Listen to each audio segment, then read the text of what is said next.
Hey everyone, happy Thursday. James Azar here with the CyberHub podcast and your daily practitioner brief. It's May 7th, 2020. Here is our practitioner brief for today, and we've got a lot to disclose to you folks today.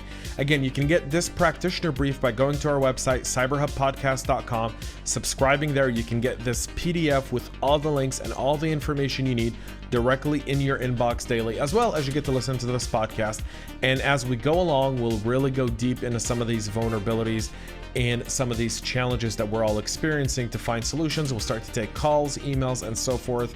It's our first week. We're working out some of these kinks. So thank you for tuning in. Thank you for listening. Thank you for your patience. This is a segment that you folks asked for, and here we go. So let's get right into it. A Windows 10 build for 19624 has been released with Windows Update fixes. You can see and get more of that information on the PDF, but Microsoft has released a Windows 10 build 19624 to the fast ring with fixes for issues affecting the Windows Update service that can lead to errors and prevent updates from being correctly installed, which is a massive challenge for a lot of us here practitioners as we're trying to patch and update. We deal with a lot of different things that are going on. And another piece that you will find in your practitioner brief today, the Lazarus Group hides a macOS spyware in a two-factor authentication application. The North Korean linked cyber threat group known as Lazarus Group has really started to make a comeback now, and they've added a new variant of the Dacal's remote access Trojan to its arsenal of spy gear designed specifically for the Mac operating system. Dacal's was first discovered last December, and it was targeting Windows and Linux platforms. The new version for Mac is now spreading via Trojanized two-factor authentication application for macOS called Mina OTP.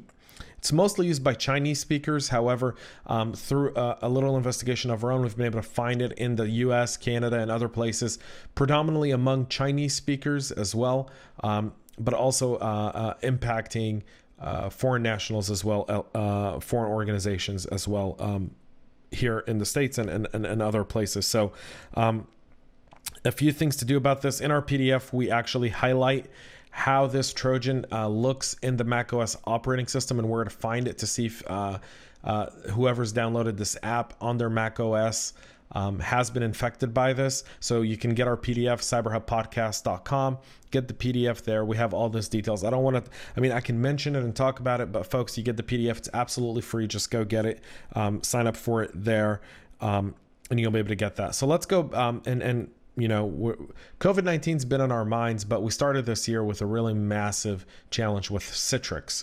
And here we go again, where a Citris ShareFile bug gives access to private file. This is a critical vulnerability, folks. Citris has fixed 3 vulnerabilities in multiple versions of the ShareFile storage zone controllers that could be exploited without authentication for access to private data areas. The 3 security flaws are identified as CVE 2020-7473, 8982, and 8983, and affects the main branches of ShareFile Storage Zones Controller 5.9.0, 5.8.0, 5.7.0, 5.6.0, and 5.5.0. For the time being, the technical details of these vulnerabilities aren't being released, which and are undisclosed, and that's okay.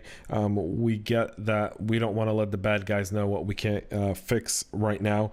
On our PDF, we do have a link to the Citris for a manage zones that you can run yourself. You do have to log in, so it will take you to a login screen when you click the link on the PDF. That's completely, just so you know, that's not a phishing link.